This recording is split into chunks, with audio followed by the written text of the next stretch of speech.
келген алыстан жақыннан осында отырған адамдар бәріңізге тек қана жақсылық, денсаулық тілеймін. Менің атым Гүлжамал. Жасым 68-де. Жаңағы Болат мырза айтып отырған, наверное, просто қыздар айтып жүрдім, соны деймін. Не до конца Нұрболат жаза алмай қалып, Нұрлыбек.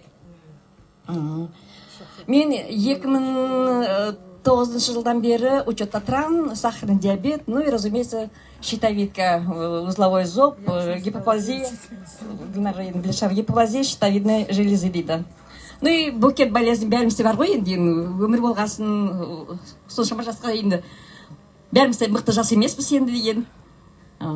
Айтайын деген, осы январда, осы Болат мырзадан жаңағы ғажайып шай,